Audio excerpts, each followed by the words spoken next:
Hello friend, welcome to my YouTube channel sky notes.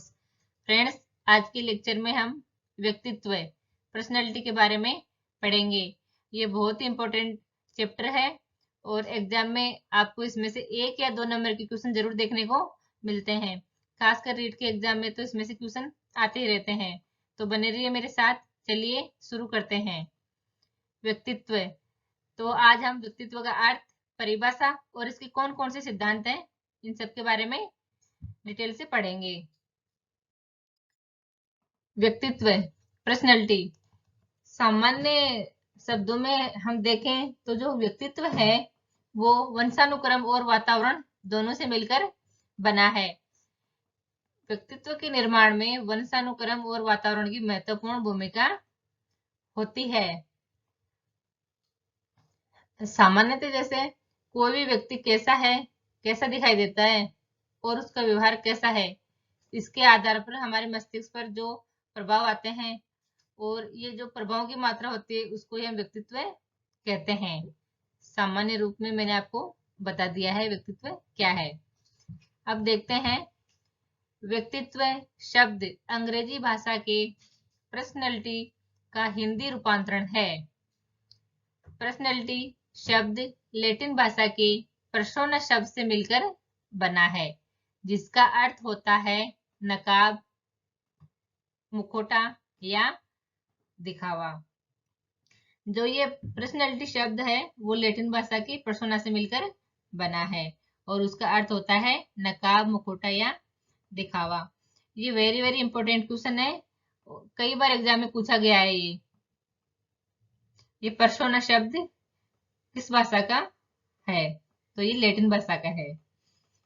तो जो नकाब और ये मुखौटा है, ये मुखौटा या नकाब, इनका प्रयोग व्यक्ति उस समय करता है जब उसे किसी रंगमंच पर अपने पात्र की भूमिका को और अधिक प्रभावशाली बनाना होता है।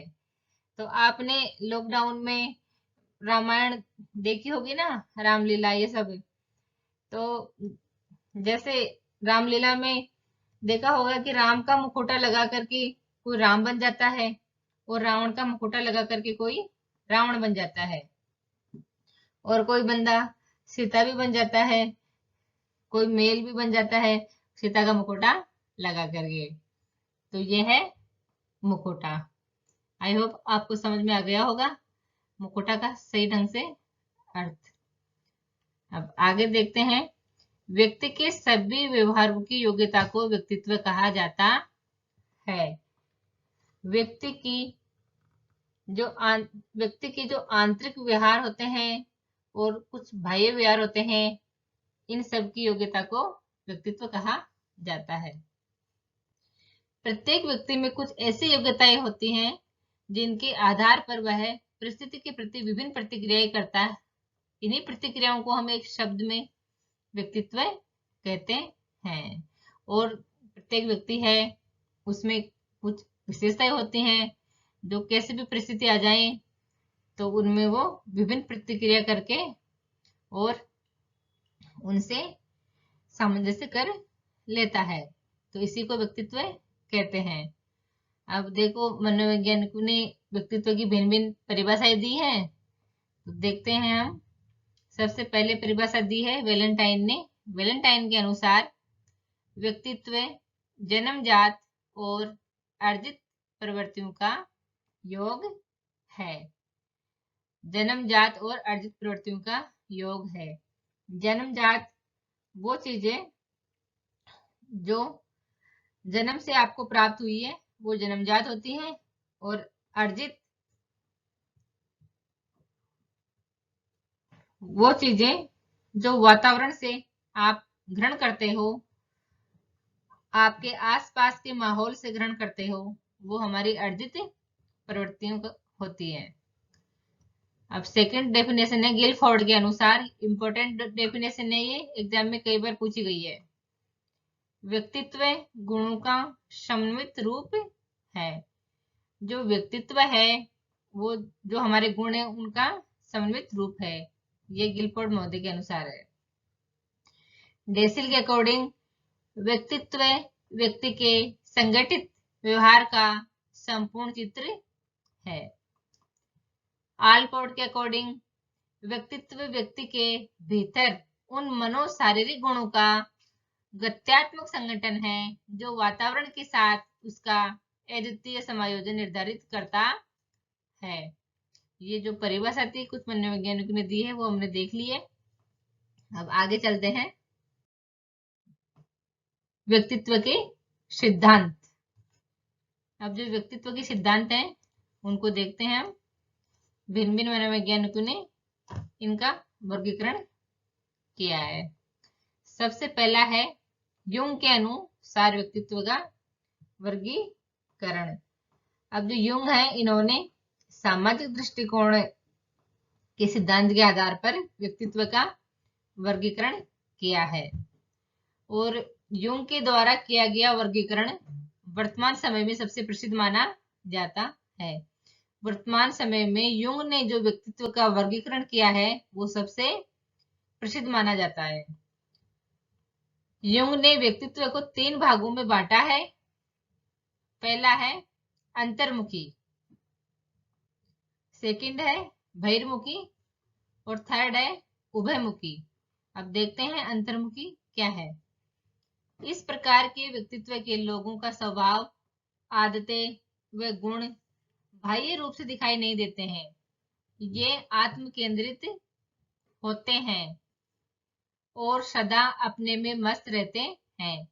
ऐसे व्यक्ति का व्यक्तित्व चिंतनशील होता है। वे व्यक्ति दूसरों से बोलने तथा हिचकिचाने में मिलने में हिचकिचाते हैं। जो अंतर्मुखी व्यक्ति होते हैं वो दूसरे लोगों से मिलने और बोलने में हिचकिचाते हैं, शंका महसूस करते हैं और ये चिंतन करने वाले व्यक्ति होते हैं और सदा हमेशा ये खुद में मस्त रहते हैं। इनको दुनियादारी से कोई मतलब नहीं है, क्या हो रहा है क्या नहीं हो रहा है, ये खुद में मस्त रहते हैं। ये होते हैं अंतर्मुखी व्यक्ति। सेकंड है बहिर्मुखी। इस प्रकार के व्यक्तित्व के लोगों की रुचि बाह्य जगत में होती है। ये अपने विचारों और भावनाओं को स्पष्ट रूप से प्रकट करते हैं। बहिर्मुखी व्यक्ति सामाजिक प्रवृत्ति के होते हैं। समाज के कार्यों में इनका विशेष ध्यान रहता है। यह व्यक्ति मिलन प्रिय होते हैं तथा खेल कूद में रुचि लेते हैं। देखो जो बहिर्मुखी व्यक्ति होते हैं उनकी रुचि बाह्य जगत में होती है, संसार में होती है और ये अपने जो विचार है, इनकी जो भावनाएं हैं उनको स्पष्ट रूप से प्रकट कर देते हैं और सामाजिक प्रवृत्ति के होते हैं। समाज के कार्यों में ये विशेष ध्यान रखते हैं और ये मिलन प्रिय होते हैं।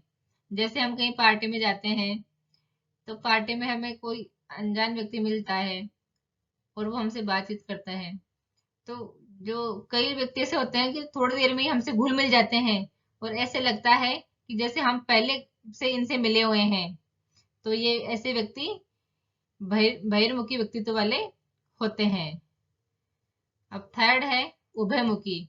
इस प्रकार के व्यक्तियों में अंतर्मुखी तथा बहिर्मुखी दोनों प्रकार के व्यक्तियों के गुण पाए जाते हैं। इनको उभयमुखी या विकासोन्मुखी भी कहते हैं। इस प्रकार के व्यक्ति एक अच्छे लेखक व वक्ता दोनों बनते हैं। जो उभयमुखी व्यक्तित्व वाले व्यक्ति हैं उनमें अंतर्मुखी और बहिर्मुखी दोनों प्रकार के व्यक्तियों के गुण पाए जाते हैं और ये एक अच्छे लेखक और वक्ता होते हैं। अब आगे देखते हैं। आगे है सेल्डन के अनुसार व्यक्तित्व का वर्गीकरण। अब जो सेल्डन है इन्होंने शरीर के गठन के आधार पर व्यक्तित्व का वर्गीकरण किया है और 3 भागों में डिवाइड किया है इन्होंने व्यक्तित्व को। सबसे पहला है गोलाकार। इस प्रकार के व्यक्तित्व वाले व्यक्ति मोटे एवं नाटे होते हैं और इनका शरीर गोलाकार दिखता है। सेकंड है आयताकार। इस प्रकार के व्यक्तित्व वाले व्यक्ति के शरीर में हड्डियां तथा मांसपेशियां काफी विकसित होती हैं तथा शारीरिक गठन काफी सुडौल होता है। लंबाकार। इस प्रकार के व्यक्तित्व वाले व्यक्ति का कद लंबा होता है, परंतु ये दुबले पतले होते हैं। अब ये देखो लंबाकार है, इसमें व्यक्ति का कद, हाइट ज्यादा होती है इसमें, और ये दुबले पतले होते हैं। क्योंकि हाइट बढ़ेगी तो व्यक्ति दुबला पतला ही रहता है। जब एकदम हाइट पूरी बढ़ जाती है, फिर बाद में शरीर बनना स्टार्ट होता है, मोटापा आता है फिर बाद में। अब आगे देखते हैं, क्रेसमर के अनुसार व्यक्तित्व का वर्गीकरण। क्रेसमर ने भी शरीर गठन के आधार पर व्यक्तित्व को वर्गीकृत किया है। अब इसमें फर्स्ट है सुडोलकाय, एथलेटिक। ऐसे व्यक्ति हष्ट-पुष्ट स्वस्थ शरीर वाले होते हैं। इनका कद न तो अत्यधिक लंबा होता है और न ही अत्यधिक छोटा होता है, अर्थात ये स्वस्थ शरीर वाले होते हैं। ये खिलाड़ी प्रवृत्ति के होते हैं। जो सुडोलकाय व्यक्तित्व वाले व्यक्ति होते हैं वो हष्ट-पुष्ट होते हैं और शरीर से स्वस्थ होते हैं और खिलाड़ी प्रवृत्ति के होते हैं। सेकंड है क्षीणकाय या लंबकाय, एस्थेनिक। ऐसे व्यक्तित्व वाले लोग दुबले पतले होते हैं। इनके हाथ पैर लंबे, लंबा चेहरा, सीना चपटा होता है। ये होते हैं क्षीणकाय व्यक्तित्व वाले व्यक्ति। अब है स्थूलकाय। इस प्रकार के व्यक्तित्व वाले व्यक्ति मोटे, नाटे एवं गोल मटोल होते हैं। जो स्थूलकाय वाले व्यक्तित्व वाले व्यक्ति हैं वो मोटे होते हैं, नाटे और गोल मटोल होते हैं। अब आगे है भारतीय दृष्टिकोण के अनुसार व्यक्तित्व का वर्गीकरण। भारतीय दृष्टिकोण के अनुसार व्यक्तित्व का वर्गीकरण 3 भागों में किया गया है। पहला है सतोगुणी। सतोगुणी व्यक्तित्व वाला व्यक्ति उत्तम स्वभाव, उच्च आदर्शों तथा नैतिक मूल्यों से युक्त होता है। अब रजोगुणी है, ये सतोगुणी और तमोगुणी के मध्य की स्थिति होती है। इसमें कुछ अच्छे और कुछ बुरे गुण होते हैं। ये राशि प्रवृत्ति वाले होते हैं। रजोगुणी है, उसमें सतोगुणी और तमोगुणी दोनों के गुण होते हैं। उसमें कुछ गुण अच्छे होते हैं और कुछ गुण बुरे होते हैं, और ये राशि प्रवृत्ति वाले होते हैं। तमोगुणी, ऐसे व्यक्ति निम्न स्वभाव के होते हैं। ये क्रोधी और आलसी प्रवृत्ति वाले होते हैं। जो तमोगुणी है वो निम्न स्वभाव वाले होते हैं। तो ये था हमारा भारतीय दृष्टिकोण के अनुसार व्यक्तित्व का वर्गीकरण। अब आगे देखते हैं शील गुणों का सिद्धांत। अब देखते हैं शील गुण क्या होते हैं। व्यक्ति के व्यक्तित्व में विभिन्न मानसिक और शारीरिक गुणों का समन्वय एवं संगठन होता है। जिन जिन गुणों के समन्वय से व्यक्तित्व का निर्माण होता है, मनोवैज्ञानिक भाषा में उन्हें व्यक्तित्व विशेषक या शील गुण कहा जाता है। ये जो शील गुण होते हैं वो व्यक्ति के मानसिक और शारीरिक गुणों का संगठन होता है, और जिन गुणों से के समन्वय से व्यक्तित्व का निर्माण होता है उन्हें शील गुण कहा जाता है। अब देखो शील गुण जैसे परोपकारिता, विश्वसनीयता, विनम्रता, व्यवहारिता, स्पष्टवादी, सत्यनिष्ठ, संयमी आदि विशेषताएं शील गुणों के अंतर्गत आती है। अब देखो इसको, जैसे आप लोग विद्यार्थी हो तो आपका क्या काम है, स्टडी करना। तो आपका शील गुण क्या हुआ, आपका शील गुण हुआ पढ़ाई करना। ये विद्यार्थियों का शील गुण है, पढ़ाई करना। और एक दूसरे एग्जाम्पल से इसको समझो। महाभारत में एक योद्धा थे जिनका नाम था कर्ण, और जो कर्ण थे वो दानवीर थे और दान देने के लिए प्रसिद्ध थे ये, और ये धनुर्विद्या में भी निपुण थे। तो यहाँ कर्ण का शील गुण क्या हुआ, दानवीर और धनुर्विद्या। तो जो ये शील गुण है वो आपके जो आपके व्यवहार होते हैं, विचार होते हैं, भावनाएं होती हैं, उनका एक स्पष्ट पैटर्न होता है। ये शील गुण है। और कैटल ने शील गुणों को 2 भागों में बांटा है। पहला है सतही शील गुण। इस तरह के शील गुण ऐसे होते हैं जो व्यक्ति के प्रसन्नता, परोपकारिता, दिन प्रतिदिन की अंत्यक्रिया में आसानी से अभिव्यक्त हो जाते हैं, जैसे सत्यनिष्ठा आदि। जो सतही शील गुण होते हैं वो व्यक्ति की प्रतिदिन की अंत्यक्रिया में से अभिव्यक्त हो जाते हैं, जैसे सत्य बोलना आदि। सेकंड है मूल शील गुण। मूल शील गुण व्यक्तित्व की भीतरी संरचना होती है। इसका प्रेक्षण सीधे नहीं किया जा सकता, जैसे सामुदायिकता, निस्वार्थता तथा हास्य। अब जो मूल शील गुण है वो हमारे भीतर होते हैं, अंतरात्मा में, और इनको स्पष्ट रूप से नहीं देखा जा सकता। यह है मूल शील गुण। अब कैटल ने शील गुणों की संख्या 16 बताई है। ये इंपॉर्टेंट क्वेश्चन है, एग्जाम में कई बार आया है ये। कैटल ने शील गुणों को मापने के लिए एक मापनी बनाई, जिसको 16 व्यक्तित्व कारक 16 पर्सनैलिटी फैक्टर्स प्रश्नावली कहा जाता है। कैटल ने शील गुणों को मापने के लिए एक मापनी बनाई, जिनको प्रश्नावली कहा जाता है। ये थे शील गुणों का सिद्धांत। ये हमारा कंप्लीट हो गया है शील गुणों का सिद्धांत। अब आगे देखते हैं। अब है स्प्रेंगर महोदय के अनुसार व्यक्तित्व के प्रकार का सिद्धांत। शिक्षा मनोवैज्ञानिक स्प्रेंगर ने अपनी पुस्तक टाइप ऑफ मैन में व्यक्तित्व के प्रकार के बारे में कुछ इस प्रकार बताया है। जो स्प्रेंगर हैं, इनकी पुस्तक का नाम है टाइप ऑफ मैन। और स्प्रेंगर ने व्यक्तित्व को 6 भागों में बांटा है, मूल्यों के आधार पर। मूल्यों के आधार पर इन्होंने व्यक्तित्व को 6 भागों में बांटा है। तो इसमें सबसे पहला है आर्थिक व्यक्तित्व। आर्थिक व्यक्तित्व है। इसमें देखो, आर्थिक लोग वे होते हैं और उनका एक ही मकसद होता है पैसे कमाना। आर्थिक रूप से अपने आप को कैसे मजबूत किया जाए, इस प्रकार की प्रवृत्ति के लोग ये सोचते हैं।